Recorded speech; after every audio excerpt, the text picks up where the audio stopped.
안녕하세요. 스마트 정형외과 신경외과 동물병원 함정식 원장입니다. 오늘은 특수한 케이스를 가지고 찾아왔는데요. 수술 당시에는 한 6살 정도 된 프렌치 불독이고요. 반려동물을 키우다 보면 순간에 방심했던 상황으로 큰 사고가 나기도 하거든요. 오늘도 그랬던 케이스긴 한데 환자 보여드릴게요. 보시기 사진이 불편할 수도 있긴 한데 이건 블로 처리해서 보여드릴게요. 지금 물린 거죠. 그리고 물리면서 살점이 뜯어져 나간 상황이고 뼈가 노출된 상황이었습니다. 개방성 골절이라고 표현을 하거든요.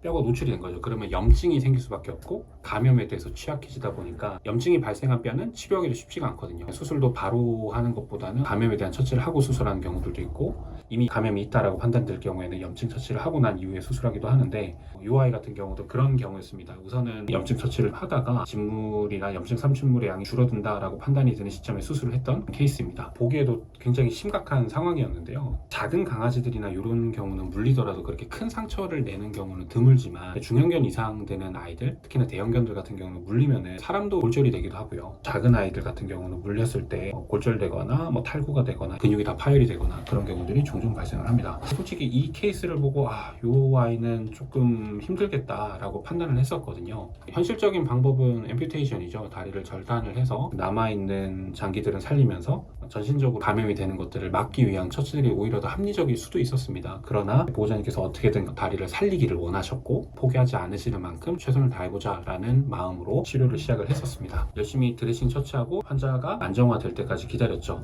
다리가 골절된 게 아니라 내부 장기 쪽에도 출혈이 예상이 됐었고 폐 쪽에도 출혈이 있었거든요. 그래서 호흡도 안 좋은 상황이었습니다. 내과적인 관리를 먼저 실시를 한 이후에 안정이 되고 나서 골절 수술을 계획을 했습니다. 수술 전 방사선 사진을 한번 보여드리면 골절은 요골 척골 중에서 척골은 아예 뼈가 깨져서 뼈 일부는 없어진 상황이었고요. 발목뼈 쪽에도 이미 탈구가 있었고요. 발목뼈도 일부는 뼈의 개수가 정확하게 맞지가 않는 상황이었습니다. 뼈가 손실이 된 거죠. 그리고 발목을 꺾었을 때 이미 관절 자체가 덜렁덜렁 거리는 상황이었고요. 주변에 있는 인대 조직이라든가 근육 조직이라든가 이런 것들은 이미 다 파열이 된 상황이었습니다. 관절을 살리기는 어렵다라고 판단을 했기 때문에 그럴 경우에 할 수 있는 최후의 수단이죠. 바로 관절을 고정을 하는 방법인데요. 판카팔 아스로데시스라고 해서 손목 관절의 전체적인 부분을 고정을 해줘서 체중을 딛고 걸어는 다닐 수 있게끔 수술을 계획을 했습니다. 수술 후 방사선 사진도 보여드릴게요. 지금 보시면 큰 플레이트 뼈판을 대고 나사를 박아서 전환 쪽에 있는 뼈와 발목뼈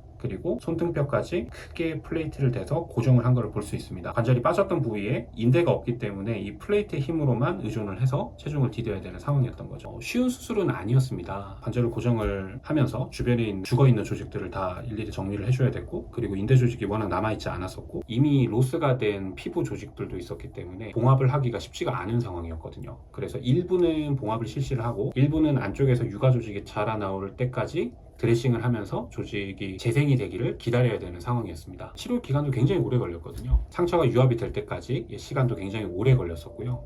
일부는 피부 조직으로 재생이 됐지만 일부는 유가 조직 형태로 치료가 됐던 케이스입니다. 가장 중요한 거는 수술 결과이죠. 수술하고 나서 뼈가 노출됐던 부분이 안쪽에 있는 유가 조직이 차올라서 피부와 유합이 된 겁니다. 이 시간까지 한 2달 정도가 걸렸습니다. 바깥쪽도 피부가 결손이 되어 있는 부분인데 유가 조직화돼서 어느 정도 피부가 아물어 있는 것을 볼 수 있습니다. 보행 모습 보여드릴게요. 수술하고 나서 3-4개월 정도 지나서의 모습인데요. 왼쪽 다리가 수술했던 다리고요. 흉터가 남아있긴 하지만 발을 딛고 일상생활을 하는데 문제 없을 정도로 회복을 한 겁니다. 물론 관절을 고정했기 때문에 손목 관절이 움직이진 않거든요. 그러다 보니까 약간 끌면서 걷는다든가 걸을 때 약간의 부자연스러움 있겠지만 이 정도 걸을 수 있다는 거는 다행이죠. 판단을 잘못했으면 다리를 잘라낼 수도 있는 상황이었잖아요. 그랬던 거에 비하면 정말 너무나도 잘 회복한 케이스입니다. 함부로 다리를 절단까지 고민을 하면 안 된다라는 거를 저희도 다시 한번 깨닫게 되고요. 치료를 하다가 절단이 필요하다, 다리를 포기를 해야 된다라는 얘기를 들으시거나 했을 때